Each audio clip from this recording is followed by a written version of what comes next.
Today I was in a good place. Really gotten friends with my squats, even if I'm still quite unfamiliar to the low bar squats still. Today I want to talk to you guys about the barbell back squat.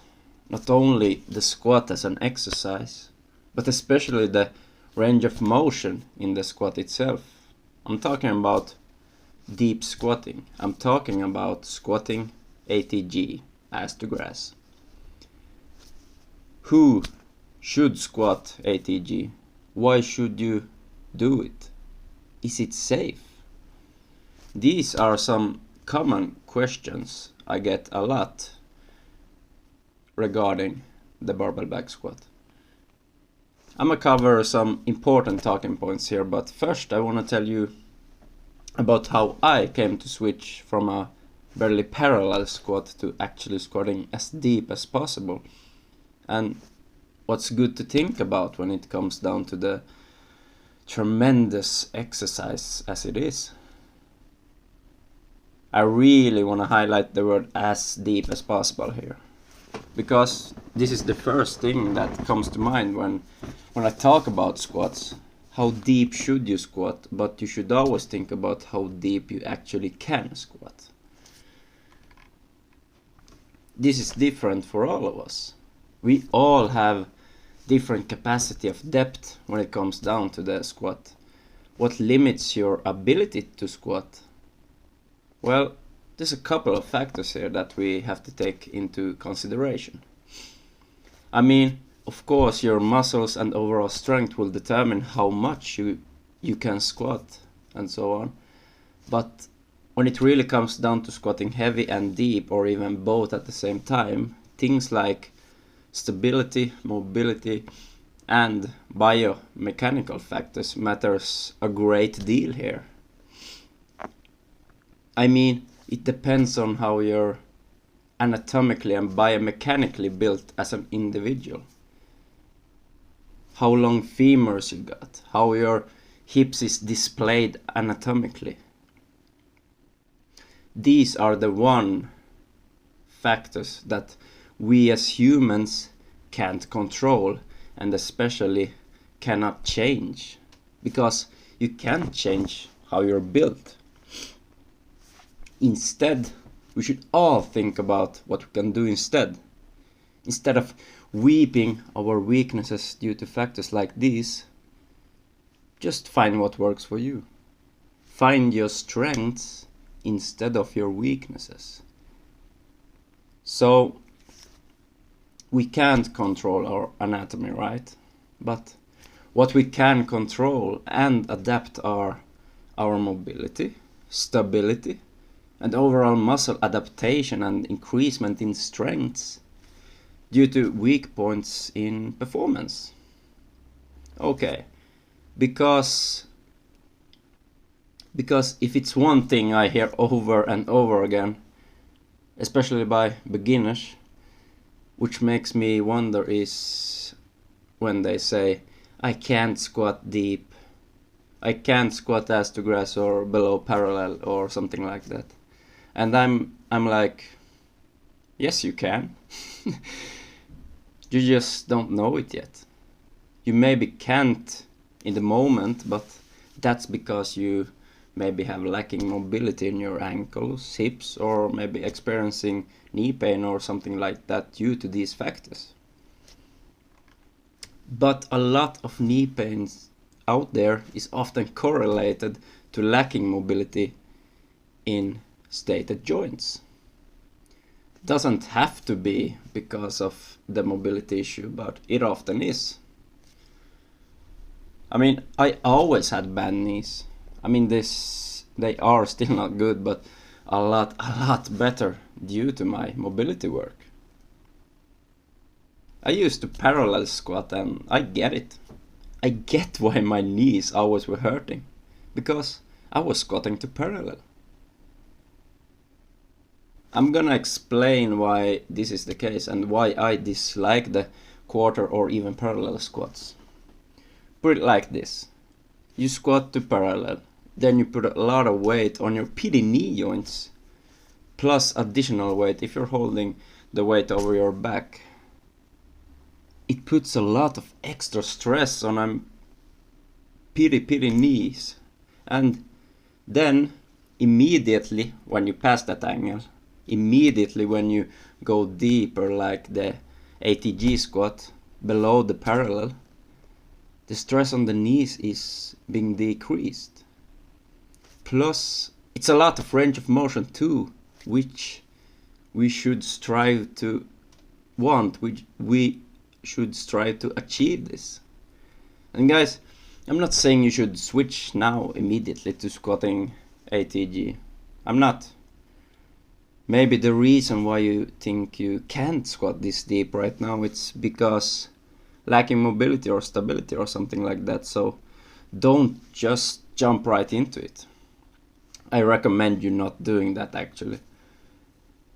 Just start implementing it slowly and build up your strength and mobility before, so you then can develop this ability in a safe way.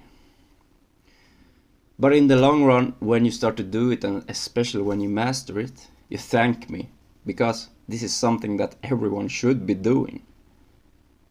I mean, this is the reason why you say you can't squat deep, because you actually can't due to these factors. But it's not like you can't learn or like you can't improve yourself, right?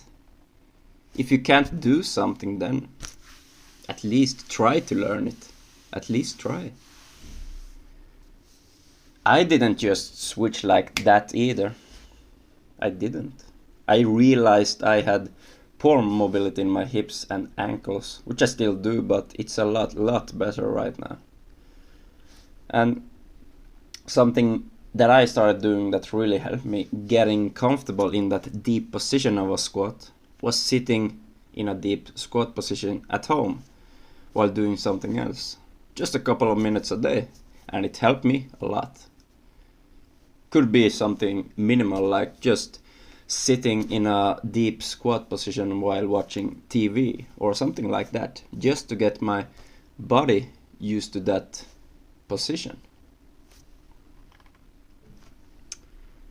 I do want to highlight one thing here. Even though I praise the deep squat, whether it's low bar or high bar, there will be some situations where a parallel squat could be beneficial, and that is sports or performance-based activities like basketball, for example, or elements like powerlifting, where you only want to squat as low as required for a good lift. But otherwise, I highly recommend adapting to a more deep squat position. I mean, it was really life-changing for me. In the past, I had so much trouble to grow my legs. I tried everything, different kinds of exercises, different rep ranges or whatnot, but back then I was new as well. I didn't really know a lot about anatomy or sports science or anything like that in general. But immediately when I started squatting deeper than parallel, my legs, especially my quads, exploded. They really grew, and fast too. I got so into this. I mean, my depth isn't super deep today either, anyways, due to my very long femurs, but it's way greater than it used to be. I noticed my quads was pretty strong at this moment, so I started exploring different kinds of squat variations beneficial to my quad strength. I found what worked for me, but what I really forgot here was the posterior chain, as I talked about in the previous video.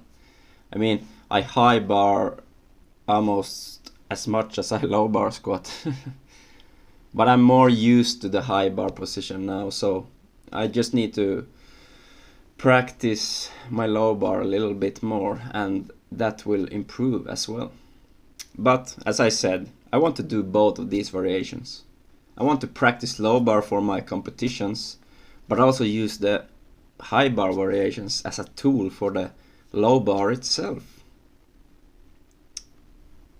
I actually talked about this with a buddy of mine the other day. It's quite interesting, but we talked about how using the high bar squat to improve the performance in the low bar squat. But what about the other way around? It's not as effective.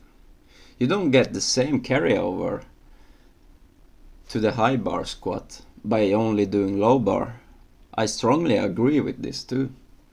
I mean, you will get some benefits both ways, but not at all in the same extent as doing the high bar squat to get better at the low bar squat. I noticed this too. I've been doing only high bar squats now for almost a year, with a lot of focus on higher rep ranges and more endurance type of workouts. And like I said, god damn, I can tell the difference. I really can. Now, when I switched back to low bar, the first time in almost a year, 120, even 130 kg felt like butter. It was so smooth. So with time and practice to get back to the low bar squat, as I use in this video too as well, I have no doubt I will hit 4 plates very soon. One thing that I feel is the reason for this too is my improved core. Because to get as deep as possible, you need to keep your torso and upper body as upright as possible. And this has gotten a lot better during the past months. But right now I just want to settle into that setup and execution for the squat in a manner that I'm comfortable with, to get as much weight on that bar as possible in a safe manner. But yeah, that was it for me today, guys. This was my take on squatting ATG. I hope you liked it.